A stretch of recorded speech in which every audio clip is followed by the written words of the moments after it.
할렐루야. 오늘도 말씀으로 주님과 동행하고 계신 여러분을 주님의 이름으로 축복합니다. 함께 보실 말씀은 요한계시록 14장에서 18장이 되겠습니다. 이 부분은 마지막 재앙인 진노의 7 대접이 부어지고 바벨론으로 상징되는 사탄의 세력이 패망할 것이 예고되는 내용입니다. 14장을 보면 먼저 하나님의 백성의 승리가 예고됩니다. 어린 양이 시온산에 딱 섰고 이마에 어린 양의 이름과 그 아버지의 이름이 기록된 14만 4천 명이 어린 양과 함께 섭니다. 그리고 그들이 보좌 앞에서 새 노래를 부릅니다. 3절을 보면 그들을 가리켜서 말하기를 땅에서 속량함을 받은 자요. 4절에서는 어린 양이 어디로 인도하든지 따라가는 자며 처음 익은 열매로 하나님과 어린 양에게 속한 자들이다 라고 기록되어 있습니다. 그들이 주 앞에서 승리의 노래를 부르는 것입니다. 두 번째로 새 천사가 복된 소식과 경고의 말을 외치는 내용이 이어집니다. 6절을 보면 첫째 천사가 하나님을 두려워하며 그에게 영광을 돌리라, 그의 심판의 시간이 다가왔다고 외칩니다. 8절을 보면 둘째 천사가 모든 나라를 미워하여 하나님의 진노를 받게 하는 큰 성 바벨론이 무너졌도다 라고 외칩니다.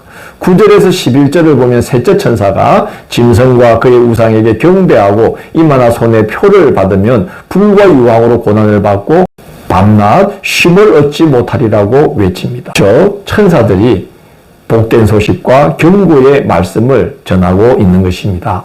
세 번째 내용은 마지막 심판을 예고하는 전조가 이어집니다. 구름 위에 인자와 같은 이가 앉았는데 손에 예리한 낫을 가졌고 한 천사가 땅에 곡식이 익어 거둘 때가 되었음을 알리자 그가 낫을 땅에 휘두릅니다. 그러자 땅의 곡식이 거두어집니다.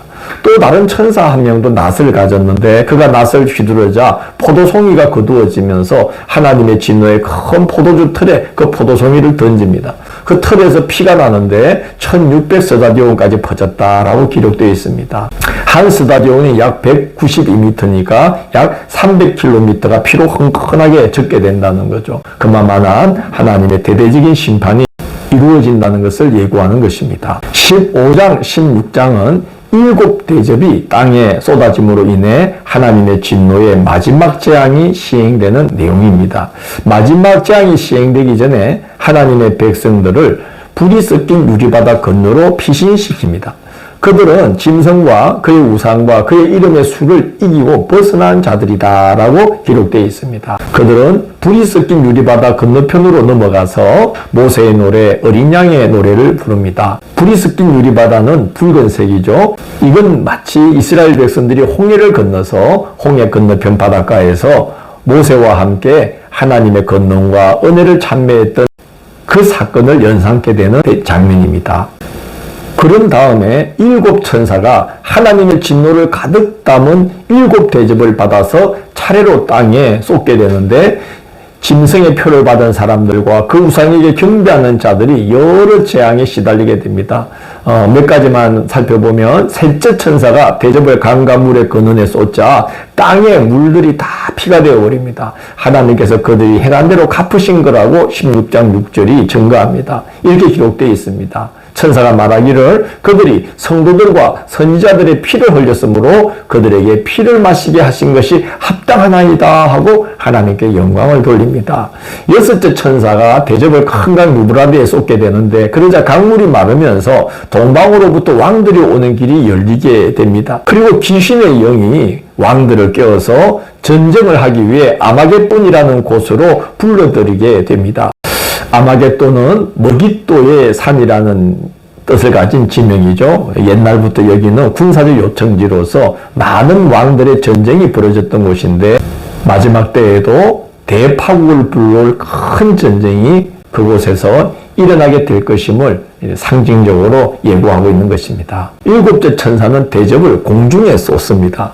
그러자 보좌로부터 큰 소리가 나기를 되었다 하는 음성이 들립니다. 사탄의 권세가 끝장날 때가 이르렀다는 말씀이죠. 그러자 큰 지진과 붕괴와 우리 소리가 나면서 큰 성 바벨론 셋으로 쪼개지고 섬도 산도 온데간데 없이 없어집니다. 그리고 무게가 1 달란트나 되는 우박이 하늘로부터 사람들에게 떨어집니다. 그런 우박이 떨어지면 사람이 살아남을 수가 없는 거 아니겠습니까? 그런데도 본문을 보면 사람들은 하나님의 경고가 담긴 끔찍한 재앙을 당하면서도 바로 그 고통으로 인해서 하나님을 오히려 비방하고 회개하지 않는 모습을 보게 됩니다. 영혼이 화인을 맞아 무뎌지게 되어서 그런 것이죠.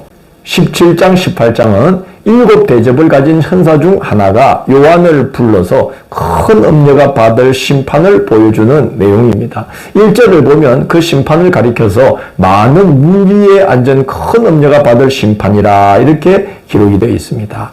큰 강 유브라데와 티그리스가 합류하는 지점에 있던 바벨론을 가리키는 것인데 5절에 보면 그 바벨론의 정체를 가리켜 말하기를 땅의 음녀들과 가정한 것들의 음이다라고 기록되어 있습니다. 실제 바벨론 성을 말하는 것이 아니라 사탄의 세력을 말하는 것이죠. 6절 이하를 보면 성도들의 피와 예수의 증인들의 피를 많이 흘린 자로 또 7머리와 10뿔을 가진 짐승을 탄 자로 표현되어 있습니다. 즉 세상의 권세자들과 제국을 조종하는 자임을 뜻하는 것입니다. 그러나 16절을 보면 자중질환이 일어나서 10뿔과 짐승이 음녀를 미워하게 되어 그의 살을 먹고 불로 살라버리게 됩니다. 마침내 바벨론이 무너지게 되는 것이죠. 그 일이 시행되기 전에 18장 4절을 보면 먼저 성도들을 거기서 나오게 하고 그의 죄에 참여하다가 재앙을 받지 말라 하는 경고가 성도들에게 주어집니다. 왜 성도들을 먼저 불러내겠습니까? 5절을 보면 그의 죄는 하늘에 사무쳤으며 하나님은 그의 불우한 일을 기억하신지라고 말씀합니다. 바벨론이 무너지지 않을 수가 없게 되었다는 것이죠. 그래서 빨리 그곳에서 나오라는 겁니다. 19절에 보면 1시간에 망하였도다라고 기록되어 있습니다. 무너지기 시작하면 신속히 무너지게 된다는 것입니다. 바벨론은 세계의 왕들과 상인들이 그와 더불어 온갖 것을 매매했는데 13절 끝부분에 보면 그들이 매매하던 것 중에는 그 품목 중에는 사람의 영혼들도 있었다는 것을 볼 수가 있습니다. 바벨론은 온갖 세상의 매혹적인 것들로 사람들의 영혼을 사냥했던 영혼 사냥꾼이었던 것이죠. 하나님께서 무너뜨리지 않을 수가 없었던 것입니다. 19절을 보면 세상 사람들은 바벨론이 멸망한 모습을 보면서 머리에 죄를 뿌리고 울면서 통곡을 합니다. 그런데 20절을 보면 성도들과 사도들과 선지자들을 향하여 그로 말미암아 즐거워하라. 하나님이 너희를 위하여 그에게 심판을 행하셨습니다. 하고 하늘의 천사가 힘찬 음성으로 외칩니다. 큰 음녀 바벨론을 향한 심판이 이행되는 것은 곧 성도들에게는 구원의 큰 은혜가 시행되는 것과 같은 것이죠. 21절에서 23절을 보면 결코라는 표현이 계속 반복됩니다. 결코 다시 보이지 아니하리라. 결코 다시 들리지 아니하리라. 빛이 결코 다시 네 안에서 비치지 아니하리라고 바벨론의 완전한 멸망이 선고됩니다. 선지자들과 성도들의 피를 쏟게 할 대가를 치르는 것이죠.